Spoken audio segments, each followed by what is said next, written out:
Hello, everyone. Thank you for joining us. I am Bobby Puckett, the AFW2 Community Programs Manager. The mission of AFW2 Community Programs is to find resources and opportunities for all of you in your communities, so that you can get involved with all the great organizations out there that are there to serve you and to help you in any of your goals you may have. Today we are joined by Sea Star Base Galveston. It's a great organization down in Galveston. With us today on the Zoom is Kevin Summers, Deputy Director, Davis Gaston, Adaptive Sports Coordination, Mike Janota, Community Sailing Director, and Shelby King, the Grant Writer and Special Projects. Kevin, can you share with us a little bit about how Sea Star Base Galveston got started and how you got involved? Yes, Bobby, thanks for showcasing Sea Star Base Galveston. This facility, built on Office Bayou in Galveston, was built by Mr. Charles Doolan, the late Mr. Charles Doolan Jr. Mr. Doolan's father was Mr. Charles Doolan, C.E. Doolan Sr. of San Antonio. Back in the 1920s, during the Depression, the Doolan family owned a store in San Antonio, grocery store. And times were pretty tough, so they were looking for a way to make money and to feed the population that was not very wealthy. There's not much money around in the Depression, and they were looking for a nutritious snack that they could sell in their store. And they found they knew a Mexican gentleman in San Antonio who had the recipe for a snack called Fritos. Later it became Fritos, and they bought from this gentleman the machine and the recipe to make Fritos. And then Mr. Doolan, he invented the machinery to mass produce it and market it, and then so we all know today Fritos, Cheetos, Frito-Lay was the eventual name of the company. Well, eventually the company was sold to Pepsi. And the Mr. Doolan Jr. Was the man that built Sea Star Base Galveston. So Mr. Doolan was a lifelong Sea Scout, so he was looking to build a facility that provided a high adventure marine and maritime destination, initially primarily for Sea Scouts.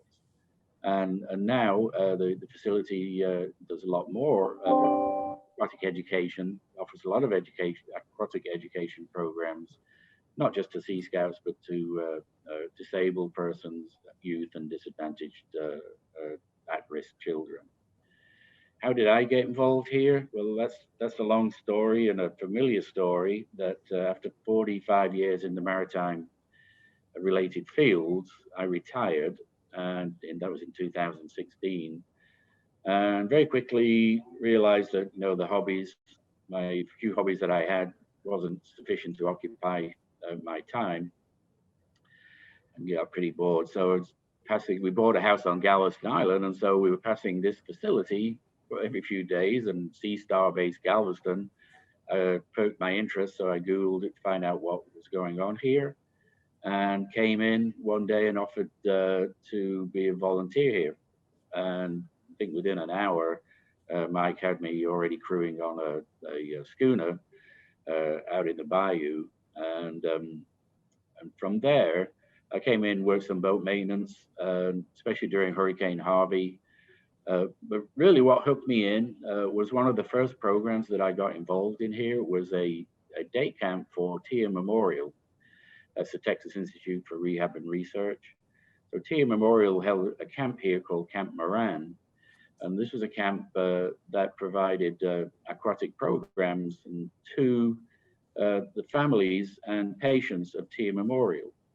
So they were here for a full day, and actually 2 days, but the first day we were sailing, and we took the families and the patients out into the bayou sailing, and that's what hooked me in to volunteer here. And I quickly became actually a full-time volunteer. I was working pretty much 40 hours a week, even more, for 3 years.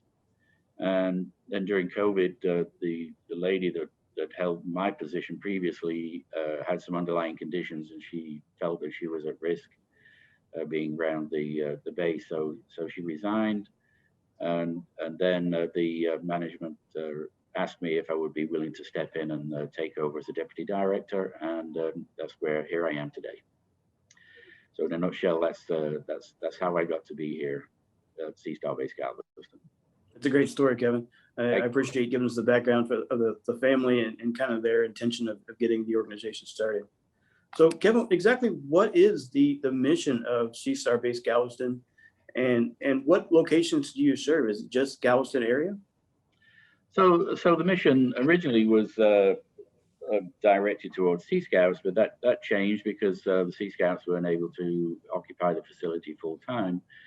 So the underlying mission of the Newlands was to build a facility, and we're on 10 acres here on Office Bayou, and they built a high adventure marine and maritime destination. And the goal was to offer aquatic education programs that instill leadership, teamwork skills, and independence in body, mind, and spirit. So those programs were aimed at youth, sailors, disadvantaged and at-risk children, disabled sailors, and disabled veterans. And we bring people in. People come here from all over the world. In actual fact, in our veterans sail camps, we've had students from the UK, from Denmark, from all over the United States. So we invite everybody to come here and enjoy the facility.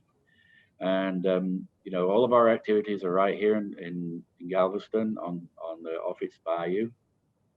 And we're excited to work with veterans, and we hope to see many more veterans on the base in the coming future. Wow, that's an incredible mission. You guys are definitely helping the community. You guys are reaching out and doing all the great things in the community, and you guys have definitely got a wide reach. So that's pretty impressive.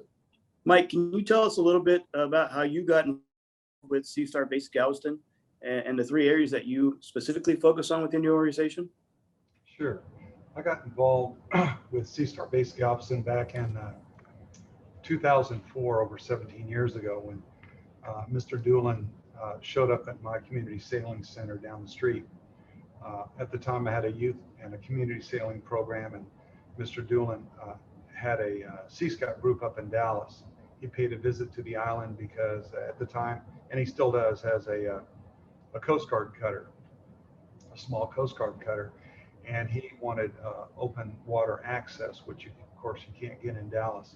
So he was looking for sites to locate a small facility to house his Sea Scouts from Dallas, and to house and to moor his ship. So he came to my area, and we got into discussion. After a few words, we discovered we had a lot in common besides just a love of boating, that we both had Sea Scout ships, and his mission pretty much meshed with my program. So I offered my facility to his youth and his adult leaders, and we formed a kind of a bond or relationship. And then unfortunately, a few years later, a devastating storm came in and took out our marina and destroyed the majority of our boats. And I approached Mr. Newlands with what was left of my resources, which was maybe $15,000 of money in the bank and a couple of boats. And he said he wanted to talk to me about an idea he had, and he wasn't interested in my resources. But he told me to keep my boats and bring them to his plan. And his plan was a rather modest piece of property with a small building to house maybe 30 children. And as time wore on, he asked me to serve on his board, and that dream, his and Rosemary's dream, began to expand to what we have today, which is undoubtedly, facility-wise, the finest community sailing center in the nation. So that's my relation. That's how I ran into Mr. Newlands. And then I served on his board for a time. And when it became evident that the Boy Scouts of America, or Sea Scouts, weren't going to be able to support the massive expense of this facility, that it has to be a year-round facility and kids can only come here a few months out of the year because of schooling. It was decided to expand it to different programs. For example, the youth sailing for the community, the adaptive sailing, a community sailing center, and an event center, and an education center. So it kind of drifted away from its original mission, and I was asked to step in as director of community sailing. And that's how I got involved with Charles and Rosemary.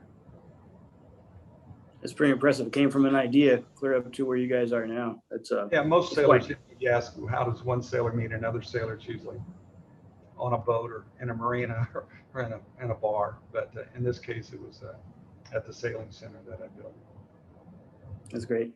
So, Mike, can you tell us a bit more about the types of sailboats you guys have? And Oh, yeah. are the warriors and the children and families, are they all using the same boats, or is there smaller boats for some groups? How does that work? Well, we have to answer that question of the types of boats we have a plethora of boats. We start out because we serve the entire community. And when I say entire community, children, although we have a gentleman in our organization that's in his 90s, and he doesn't know this, but he's going to be volunteer of the year, which is quite an honor to have. Kevin Summers was our first, and he can tell you it's a lot of work to get that honor. But we have kids as young as 7 and 8, all the way up to the 90s. So to fit those needs, we have a boat called the Optimist, which is a very small pram. It's the most popular class in the world. And so that's what we put our younger children on in our youth program. After that, we go to a boat that's a very versatile boat. It's called a Pico, and it's about 9 feet long. And that's the youth spend the majority of their time on that boat. Then we step up to a boat called a FJ, which is for high school and college team and fleet racing. And then we step up to a Hobie Cat, or catamarans that are a little more exciting and faster and colorful. And then after that, they can go to what we call sonars, which are 23-foot sloops. And we have a Colgate 26, which is, in my opinion, the best teaching boat ever designed. It's designed by Steve and Dolores Colgate for their sailing schools that are worldwide. The Naval Academy has a fleet. Most maritime academy has a fleet of Colgate 26s. Excellent teaching boat. We have but one. And then we have some 2 Pearson Flyers. They're 30-foot identical boats that we use for match racing, or we use for corporate events. They're very quick, exciting, thrilling boats to sail. And then in our big boat fleet, we have a 40-foot catamaran that we use primarily for our adaptive program, but we use it for all 3 programs: the youth sailing, the adaptive program, and the adult community sailing. We also have a 35-foot Texas 1-ton, and we have a 57-foot CNC sloop, which is, my understanding, probably the largest boat in Galveston Bay. It has 4 staterooms, 4 air conditioners, 4 bathrooms, 4 ways to lose a lot of them. It's a very expensive boat to operate. It's so large that all the halyards, all the sails go up mechanically. It's very difficult to crank them up. And then we have 2 schooners that we use on Sunday trips. One carries 5 sails. The other one is a more modern composite schooner called a Freedom 39. So those are the boats that we have.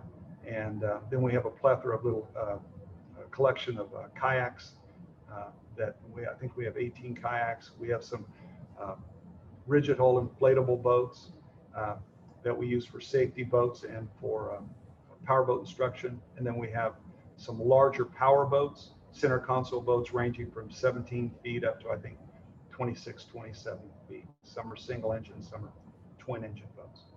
And then, of course, we have the Basemart Express, which is really Kevin Summers' a deal. It's over 100 feet long. It's a swift ship that's been converted into a STEM education boat, and we use that for our education program.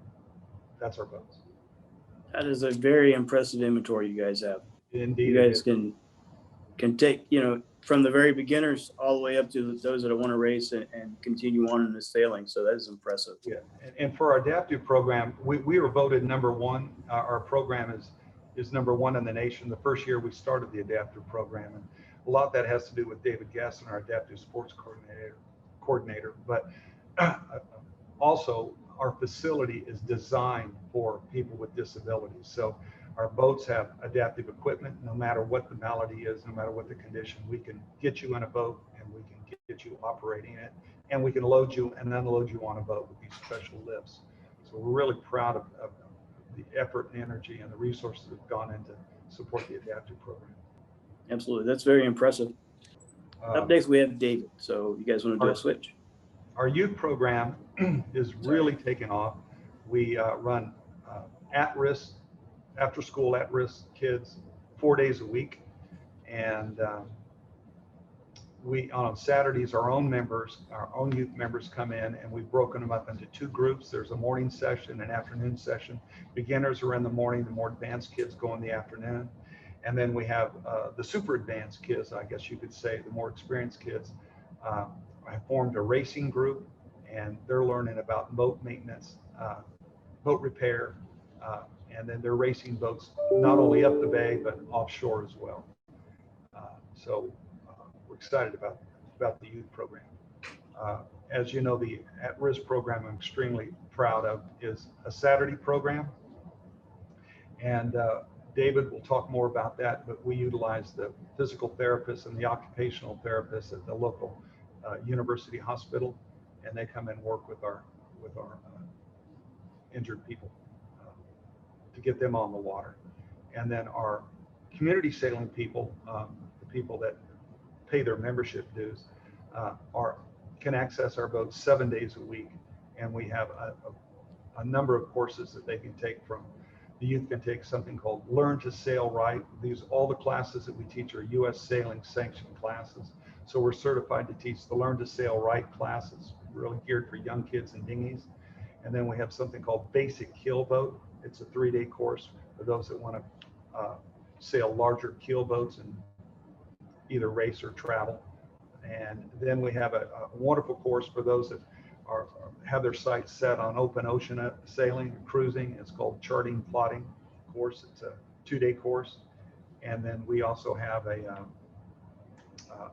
what's our last course? Oh, a powerboating course. So those that are buying fishing boats and they buy these center console boats, they want to fish in the bay, but they have no idea how to operate them, how to handle, how to back them up, how to trailer them, unload them off the trailer, and all the rules and regulations that go with it.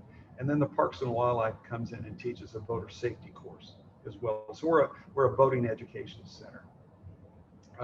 Our community sailing also puts out proposals to host national events, national sailing events, and that's good for our recognition. So in the past, we have hosted, since our opening, we've hosted 6 national championships, and some of those are adaptive championships, but most of them are high school single-handed nationals, college single-handed nationals, the hospice national regatta, the Paralympic national championships, and next year we're going to be hosting the Opti Midwinter Nationals. So it's a perfect site for those kind of small boats. Absolutely. It sounds like you guys go from introduction all the way up to high level competition and off-sea sailing. So that's pretty impressive. That's our goal. Yeah. Hello, David. We've been talking about Sea Star Base Galveston in general. Can you share a little bit about your background, how you become involved in programs specifically that are geared toward veterans and their families? Yes. I worked in the oil field as a diver in the late 70s until I became a paraplegic due to a motorcycle accident.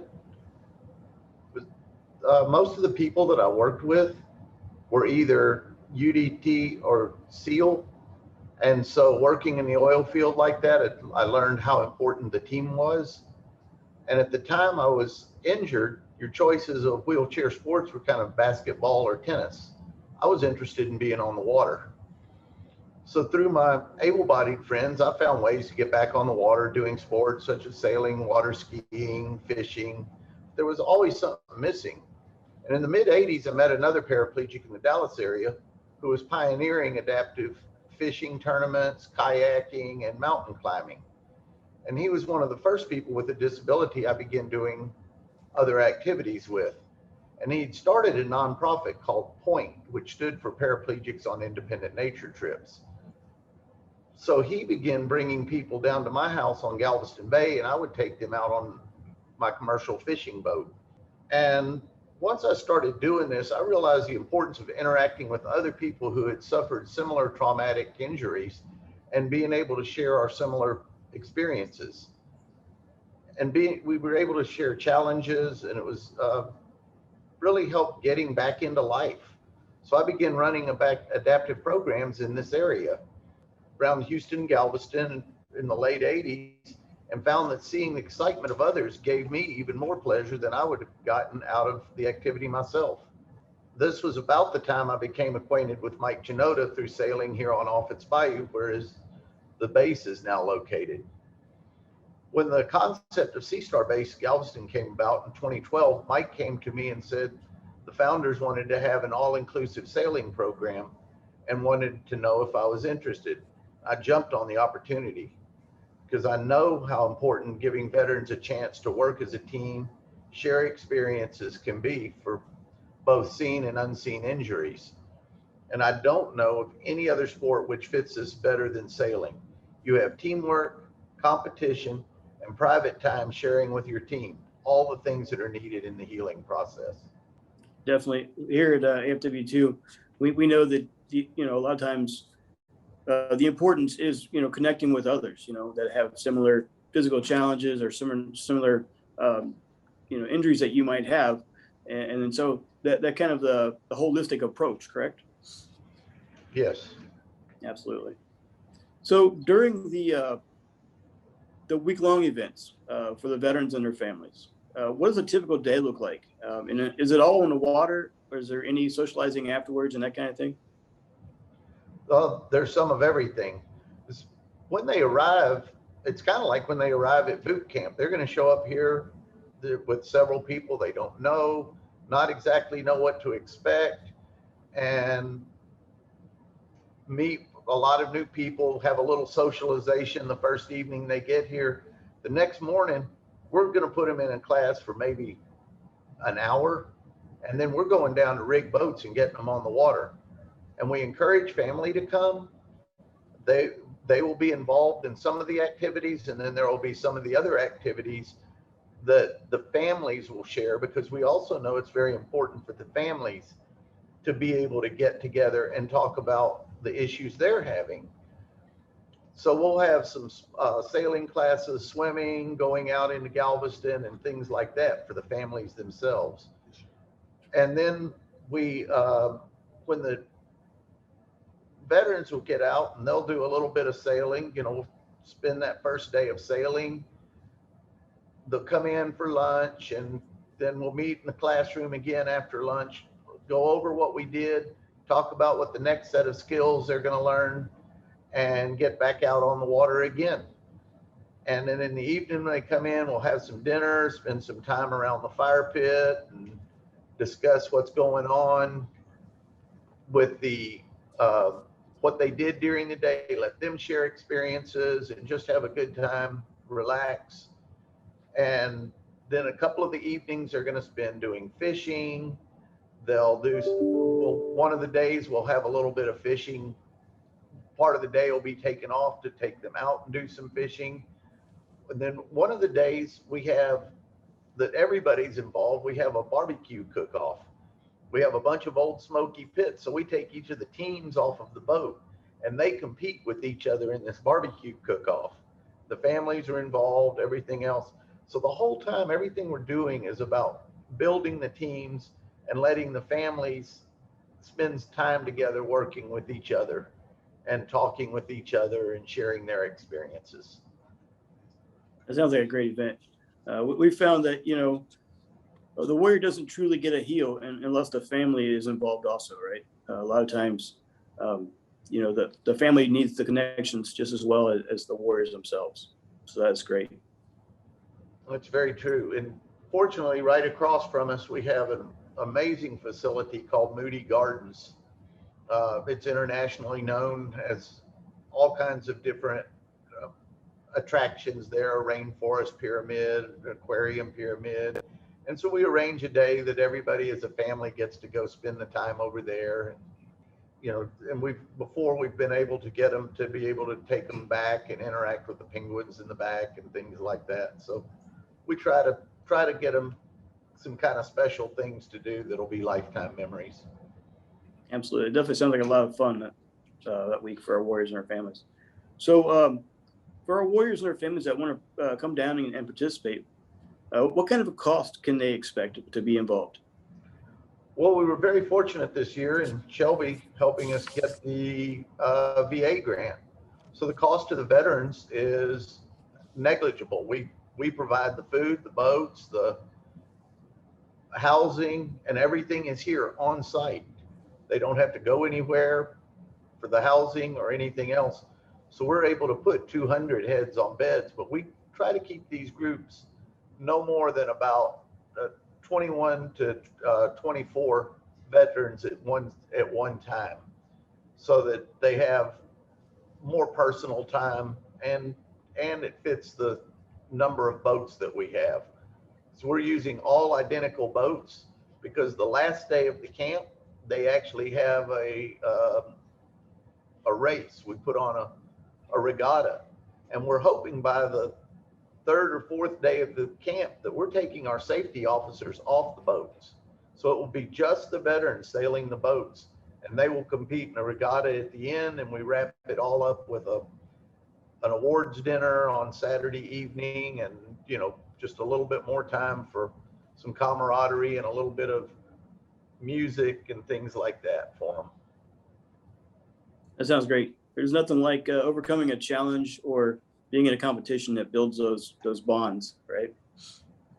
Well, that's so true. The competitive side of sailing builds very quickly, and especially with the veterans, they get out there and you've got two boats that are identical side by side. It doesn't take very long before they're ready to start seeing which one is going to be the fastest and who learns it. And the nice thing about it, every job on that boat is just as important as the other one. The person steering the boat isn't any more important than the person trimming that mainsail or the person trimming that jib. So that's where the teamwork becomes so important. As the team works together to move that boat more efficiently through the water, then that makes them a better team, and they learn that very quickly. Absolutely. It's all about teamwork, right? Yes, it is. Shelby, can you introduce yourself to us and tell us how you got involved with Sea Star Base Galveston? Sure. I've worked with Sea Star Base for 4 years, but I've been in the nonprofit environment working in some kind of fundraising capacity for 25 years. My primary role here at Sea Star Base is the grant writing, and I have been able to, from the beginning of my work with the base, been able to find grant support for our adaptive sailing program, really just almost immediately from local sources, as well as national sources. Like David said, we were awarded a grant from Veteran Affairs. Sea Star Base is a fairly young organization. This is our first federal grant, something that we're very proud of. So I work closely with the program. Once we're awarded a grant, I track the use of that funding.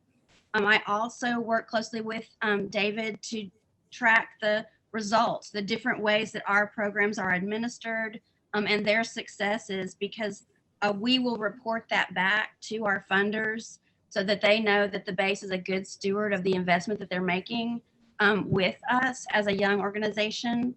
And that is my primary role, working with the adaptive sailing program. That's a very important role, right? Nothing happens without funding and the money to be able to offer it, right? Otherwise, it's just an idea.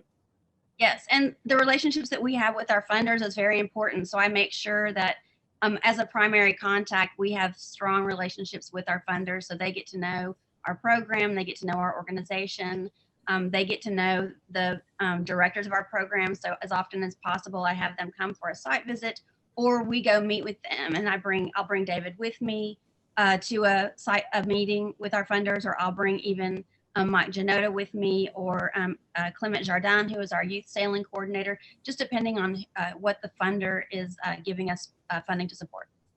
Absolutely.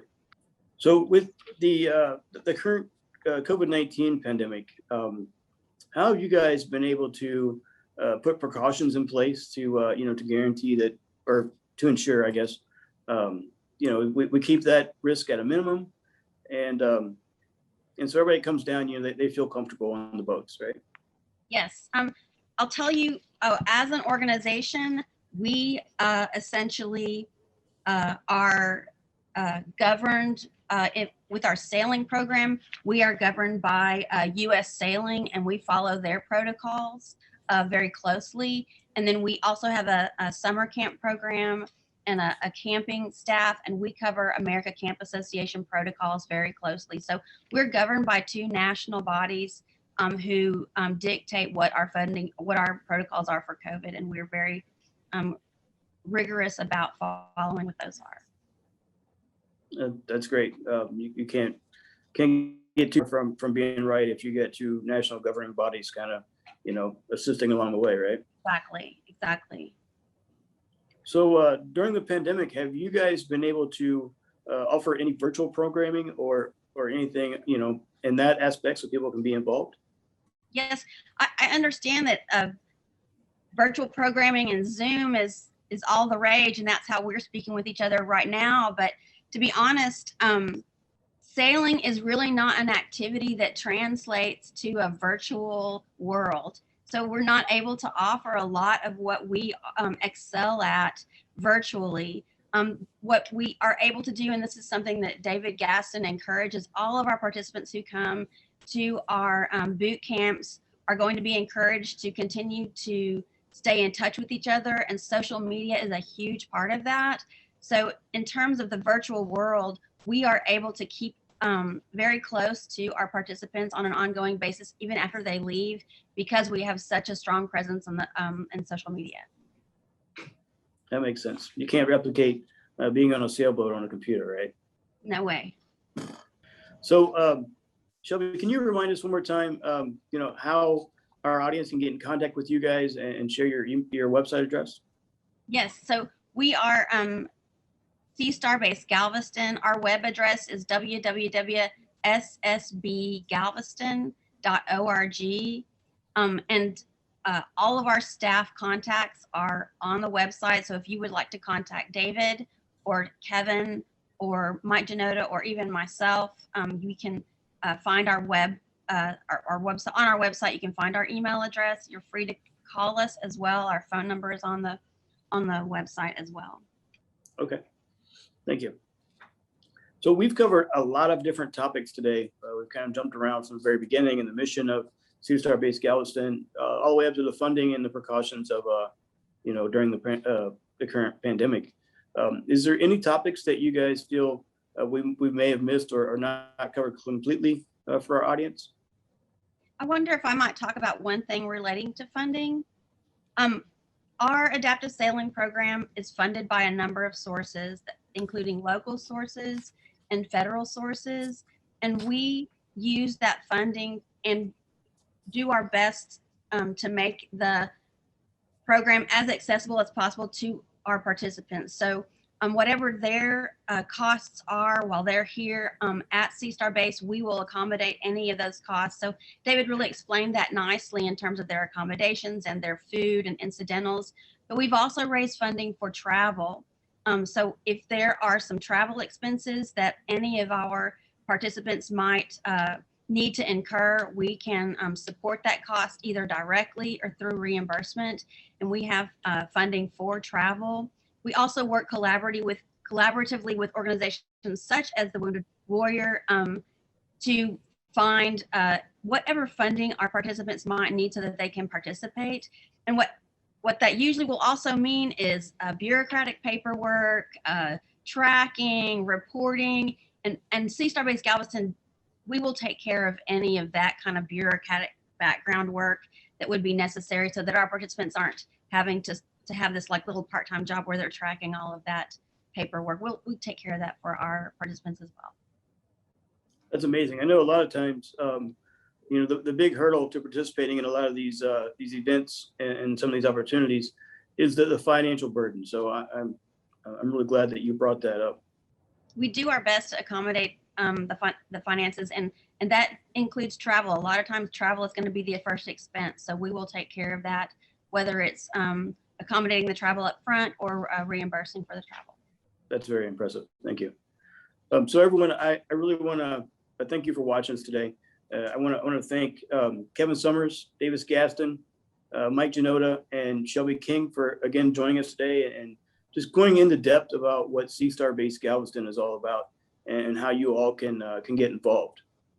So as always, you know, make sure you follow us on the AFW2 Community Programs Facebook page, and we will always share the opportunities, you know, from Sea Star Base Galveston on that page. And if you guys want to reach out to us, we can help coordinate you guys get in contact with the great folks there at Sea Star Base Galveston, and we can help facilitate that. Thanks for joining us today.